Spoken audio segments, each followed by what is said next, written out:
હવે જોઈએ વિગતવાર સમાચાર તો ગરીબોના ઝૂંપડા તોડતું વન વિભાગ આલિશાન રિસોર્ટના દબાણ સામે નતમસ્તક। જી હા, અંબાજીમાં વન વિભાગની કામગીરી વધુ એકવાર શંકાના દાયરામાં આવી છે।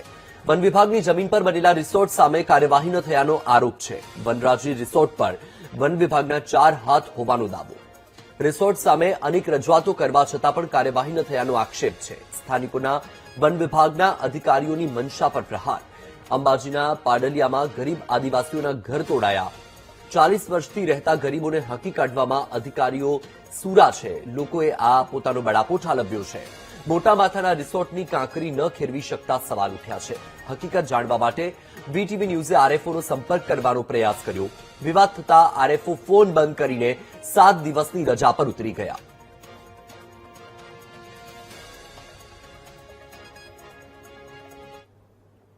આ બાબતે અમે અવારનવાર ઉચ્ચ અધિકારીને બી અમે રજૂઆત કરેલી છે કે અહીંયા જે રિસોર્ટ બનેલો છે એના અંદરનું જે એના 3-4 રૂમ અને સ્વિમિંગ પુલ ફોરેસ્ટ ડિપાર્ટમેન્ટના અંદર આવે છે તો એનું તાત્કાલિક ધોરણે એનું સર્વે થવું જોઈએ અને સર્વે કરી ડીએલઆરનું અને પછી જે બી હોય એના ઉપર કાર્યવાહી કરી દબાણ હોય તો દબાણ તરત દૂર કરવું જોઈએ। આ બાબતે અમે વારંવાર રજૂઆત કરી છે પણ આજ દિન સુધી એના પર કોઈ જ નિરાકરણ આવ્યું નથી।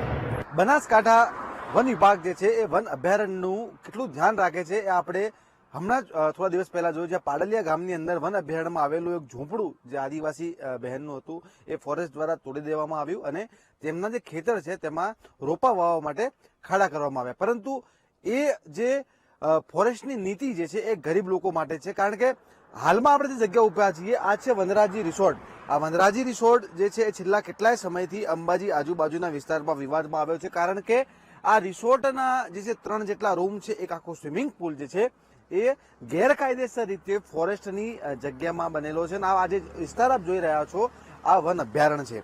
કહી શકાય કે વન અભયારણ્યની અંદર કોઈ પણ સંજોગોના અંદર તમે કોઈ પણ જાતનું જે છે બાંધકામ ના કરી શકો। અને હાલ આપ જોઈ શકો છો આ ચેકડેમ છે આ પણ વન અભયારણ્યનો છે અને અહીંથી જે છે આ રસ્તો જે છે વનરાજી રિસોર્ટનો જઈ રહ્યો છે। કહી શકાય કે કોકનું કોક મોટા માથાના વ્યક્તિઓ જે છે આ રિસોર્ટના અંદર ભાગ ધરાવે છે, જેને લઈને આજ સુધી આ રિસોર્ટને છે ધ્વસ્ત કરવામાં નથી આવ્યો કે તેની સામે કોઈ એક્શન લેવામાં નથી આવ્યું।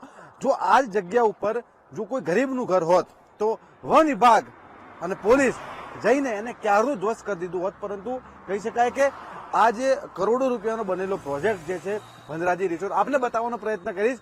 આ જે બોર્ડ જે છે આ બોર્ડની અંદર જે છે ચોક્કસપણે સ્પષ્ટ લખેલું છે કે અંબાજી દર્શનાર્થે જતા પદયાત્રીઓએ જણાવવાનું કે રોડની બાજુમાં આવેલ જંગલ તેમજ અભયારણ્ય વિસ્તાર જે છે કહી શકાય કે આ ચેકડેમ છે અભયારણ્યની અંદર આવેલો છે અને અભયારણ્યની અંદરથી જ આ રિસોર્ટનો જે રોડ બનાવવામાં આવ્યો છે અને ક્યાંક ને ક્યાંક જે છે રિસોર્ટ જે છે એ અભયારણ્યની અંદર છે। તો હવે જોવાનું એ રહે છે કે ફોરેસ્ટ વિભાગ જે છે જે અભયારણ્યને બહુ જ સેન્સિટિવ ગણાવે છે અને તેમાં થયેલા બાંધકામને ધ્વસ્ત કરવામાં સહેજ પણ જે છે સમય લગાડતું નથી, ત્યારે આ વનરાજી રિસોર્ટ જે મોટા માથાના લોકોનો બનેલો છે, લોકો અહીંયા જે છે આવતા હોય છે, મોટા મોટા બિઝનેસમેન છે, ઉદ્યોગપતિઓ છે અહીંયા રોકાતા હોય છે, તો આ રિસોર્ટને હવે આ ફોરેસ્ટ વિભાગ ક્યારે ધ્વસ્ત કરશે?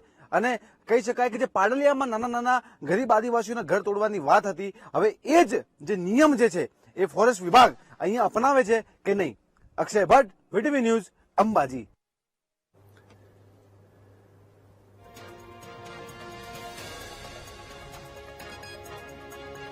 તો આ સાંભળ્યું તમે કે અંબાજીમાં વન વિભાગ દ્વારા કેવી વાલાદવલાની નીતિ અપનાવવામાં આવી રહી છે। ગરીબ અને પૈસાદાર લોકો માટે અલગ અલગ નીતિ જોવા મળી રહી છે, કારણ કે ગરીબના ઝૂંપડા ધ્વસ્ત કરવામાં આવી રહ્યા છે, પરંતુ જે રિસોર્ટ અભયારણ્યની જમીનમાં બનાવવામાં આવ્યું છે તેની કાંકરી પણ તંત્ર ખેરવી શકતું નથી।